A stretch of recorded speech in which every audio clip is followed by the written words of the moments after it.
Apa pertanyaan yang selama ini masih bertanya-tanya apa sih yang diajarkan di kurikulum di sini? Ini gimana Pak? Kesini bagus. Saya ulang lagi, kurikulum modul di sini itu tadi kan poinnya adalah menumbuhkan kesadaran berbangsa dan negara. Materinya adalah kurikulum modulnya tentang Sumpah Pemuda, lagu kebangsaan Indonesia Raya, kemudian proklamasi, kemudian pembukaan undang-undang, Sang Merah Putih, lambang negara Garuda Pancasila, semboyan negara Bhinneka Tunggal Ika, bahasa negara bahasa Indonesia, ya itu aja. Jadi kebangsaan Pak Gus. Iya. Jadi sifatnya kebangsaan ya. Agama, tidak mengasih macam-macam agama, tapi khusus kepada kebangsaan. Nah, pemirsa, apa yang disampaikan Pak Gus ini menjadi jawaban. Nah, jadi kalau pemirsa atau netizen banyak pertanyaan, apa sih kurikulum yang diajarkan? Beliau tadi sudah menjawab dengan tuntas. Oke, siap. Soalnya yang menarik, yang beda begini Mas, yang berbeda. Di dalam kurikulum ini ada sebuah teori. Teori itu kita ambil dari buku yang namanya buku Jati Diri Bangsa. Jadi pesantren ini ada kaitannya dengan buku yang berjudul Jati Diri Bangsa Indonesia, Sang Mujadid, Rasa, Wawasan, Karsa, Kebangsaan Indonesia Raya. Maksudnya begini Mas, di dalam teori pendidikan ini itu mengedepankan rasa. Nah, makanya judulnya di buku itu Mujadid, Rasa, Wawasan, Karsa. Itu. Umumnya pendidikan di seluruh Indonesia ini menggunakan teori cipta. Ya, makanya cipta, rasa, karsa. Kalau di sini enggak. Rasa, cipta, karsa. Oh, rasanya yang duluan. Nah, gitu loh. Beda lah. Di seluruh pendidikan yang saya lihat, terutama pendidikan modern pendidikan modern, SD, SMP, SMA, kuliah, itu semua pakai cipta. Makanya urutannya kognitif, afektif, psikomotorik. Nah, maka itu menjadi cipta, rasa, karsa. Ininya dulu. Nah, kalau di sini itu ininya dulu. Nah, rasanya dulu. Kita tidak ngomong ini benar dan salah. Monggo ini pilihan. Ini pilihan. Bahkan ada metode yang mengedamkan karsa. Namanya metodenya Konfusius. Dia pakai filosofi begini Mas. Apabila engkau katakan saya lupa, apabila engkau tunjukkan saya ingat, apabila saya melakukan saya paham. Jadi untuk memahami sesuatu itu dengan melakukan baru paham. Nah, makanya teorinya dia karsa, ya kan? Kemudian cipta, kemudian rasa. Ini dibalik. Jadi saya tidak ngomong ini salah benar, silahkan Anda pilih yang mana. Tapi ini konsep baru. Konsep baru di Indonesia, mungkin di dunia barangkali ya. Atau bisa dianalogikan kalau rasa itu sama dengan jiwa. Betul, bangunlah jiwanya. Kan cocok dengan Indonesia Raya. Bangunlah jiwanya. Kan begitu. Berarti jiwanya baru badannya. Nah, ini kalau ditarik nanti sesuai dengan konsep pendidikan nasional ya. Undang-undang yang mengatakan bahwa tujuan pendidikan nasional itu mencetak anak didik satu beriman dan bertakwa. Pertanyaan, iman ditakwa di sini apa di sini? Kalau di sini pengetahuan iman. Kalau di sini iman. Nah, jadi kalau mendidik iman ya di sini. Kenapa orang yang beriman, katakanlah beragama itu korupsi? Karena hanya di sini imannya. Diketahui maka pengetahuan itu tidak menjadi perilaku. Di dalam konsep ini Mas ada yang mengatakan perilaku manusia 80% itu subconscious mind, di bawah sadar. Hatinya di pikiran sadar itu cuma 12%. Nah, kalau yang kita didik hanya di sini ya jadi pengetahuan itu tidak merubah karakter. Nah, untuk itu merubah karakter harus dimulai dari pendidikan. Bangunlah jiwanya. Kira-kira disinilah yang bisa kita lakukan. Berarti harapannya Pak Gus untuk masyarakat Indonesia secara umum Pak Gus, kalau nanti di pesantren ini banyak orang yang belajar, bagaimana Pak Gus? Apa artinya Indonesia akan berubah nanti? Kalau jiwanya sudah begitu. Ini kan begini Mas, gini. Sederhana pikir saya begini ya. Kalau kita itu ingin membawa negara ini sukses, kita terus kembali kepada yang membuat. Yang membuat itu yang paling paham Mas. Jadi misalkan Mas, kenapa sih pakai kaos pakai gambar Garuda? Ya saya enggak tahu, yang paling tahu ya kan jenengan kan begitu. Kan ini kan lambangnya negara. Terbang.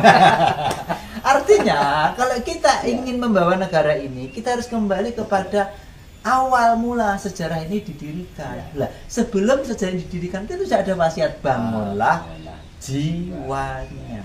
Kalau itu nggak dilakukan nggak bisa.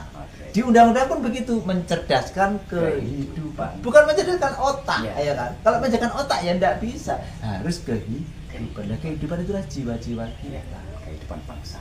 Iya, kira-kira begitu. Oke, jadi menarik pemirsa. Oke, nah selanjutnya Pak Gus, ini Pancasila sudah, tadi semua sudah, undang-undang. Itu kan masih ada apa lagi tuh? Ya, ini saya tertarik ini. Oh, sumpah jati. Monggo. Soalnya tertulis, wajib diterangkan. Gimana Pak Gus? Jadi begini Mas Ari. Tadi kan sudah singgung. Pesantren ini berawal dari buku Jati Diri Bangsa. Buku Jati Diri Bangsa itu ditulis oleh Insinyur Edi Setiawan dan Insinyur Haryo Sumantri, yang intinya hasil wawancara dengan Bapak Kiai Muhammad Mokhtar Mujtaba Mukti. Jadi ini hasil wawancara kemudian dijadikan buku. Lah, di dalam buku itu ada Sumpah Jati Diri Bangsa. Nah, jadi ini ada 3 Mas. Ada Sumpah Jati Diri Bangsa, ada buku Jati Diri Bangsa, ada pesantren Jati Diri Bangsa. Jadi komplit. Jadi komplit. Jadi kalau dari analisa sini Mas, jadi kita itu harus berani bersumpah, berpegang teguh pada jati diri. Karena kita melihat kalau negara ini dilakukan dengan semangat sumpah, selesai Indonesia. Selesai. Sumpah Palapa membawa selesainya kejayaan Nusantara. Sumpah Pemuda mengantarkan kemerdekaan. Tinggal masih ada satu. Sumpah Jabatan. Nah, ini Mas. Jadi sumpah jabatan dengan nilai-nilai tadi ya, yang diajarkan di pesantren ini ya. Jadi harusnya sumpah jabatan itu dilakukan dengan sungguh-sungguh, ketulusan. Kalau perlu Mas Ari, yang nyumpah itu adalah tokoh-tokoh atau orang-orang yang sakti dari manapun. Jadi begitu dia berkhianat, ada sumpatannya. Ada sumpatannya. Itu lah. Selama ini nggak ada sumpatannya, tetap santai Mas Ari. Ya, itu. Padahal di atasnya kitab suci semua. Kitab suci ya. Nah, ini menarik ini ya. Jadi kalau orang bersumpah itu harus sumpatannya juga siap loh. Resikonya juga siap gitu. Resikonya juga siap. Ya, boleh menambahkan ya. Boleh saya menambahkan terkait juga ada beberapa pertanyaan dari kemarin saya kan juga mengunggah di akun Facebook dan YouTube ya. Itu ada pertanyaan, ada dari mereka yang tidak paham, apakah di pesantren ini nanti akan diajarkan tentang agama? Itu yang pertama. Yang kedua, apakah nanti dari seluruh agama itu akan mengajarkan agamanya masing-masing di sini? Ini mungkin perlu diklarifikasikan selaku jenengan yang mengetahui di sini dari metode dan lain-lain. Saya minta untuk bisa dijawab sebagai atas pertanyaan yang ada. Monggo. Terima kasih. Jadi yang pertama perlu kami tegaskan, pesantren ini ada yang menggagas. Jadi bersumber dari buku Jati Diri Bangsa, Sumpah Jati Diri Bangsa, implementasinya kepada pesantren yang dipersembahkan oleh semua anak bangsa. Penggagasnya adalah seorang pemakasa organisasi persaudaraan cinta Tara Indonesia yang dijiwai manunggalnya keimanan dan kemanusiaan, Bapak Kiai Muhammad Mokhtar. Pada waktu peletakan batu pertama, sudah menyatakan ini pesantren kebangsaan, bukan pesantren keagamaan. Tidak mengajarkan macam-macam agama. Kembali ke pertanyaan, apa tuh nanti agamanya bagaimana? Ya, pertama saya jelaskan, nyantrinya itu tidak lama, 25 tahun. Seperti gitu yang umum. Nggak sampai 5 tahun, nggak sampai ya? Gitu loh ya. Jadi cukuplah 1 bulan, paling lama 1 bulan Mas. Boleh 1 bulan, boleh 7 hari, boleh 3 hari, boleh 2 hari, boleh sehari. Apa ini bisa dianalogikan semacam pusdiklat itu? Nah, memang namanya pusat pendidikan rasa, wawasan, karsa kebangsaan Indonesia Raya yang bernama pesantren Jati Diri Bangsa. Jadi ini bukan pesantren pada umumnya, tidak, metodenya lain, materinya lain, waktu belajarnya pun lain. Nah, dari sini kalau misalkan 1 hari terasa kurang, ya besok nambah lagi, kan begitu? Boleh. Nah, maka kembali, dari mana kita memulai pendalaman agama? Ya di tempatnya masing-masing dong, nggak di sini. Ya, karena urusan pribadi ya. Urusan pribadi. Ya, silahkan belajar melalui tokoh-tokoh agamanya. Maka syaratnya sebenarnya harusnya ya, ini mungkin gambaran kami. Siapa yang nyantri di sini harus direkomendasi oleh kiai atau bedande atau apa, bahwa agamanya sudah matang. Jangan sampai belajar kebangsaan agamanya nggak matang.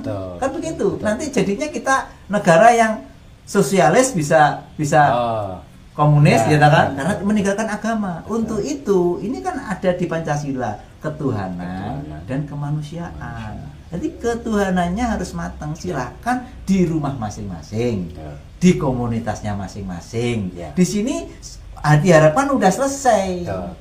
Gitu, makanya sebenarnya ada 2 pesantren. Pesantren pertama itu di Pelabuhan Ratu, namanya pesantren Khayalah Sholah Khayalah Falah. Itu menanamkan kesadaran beragama.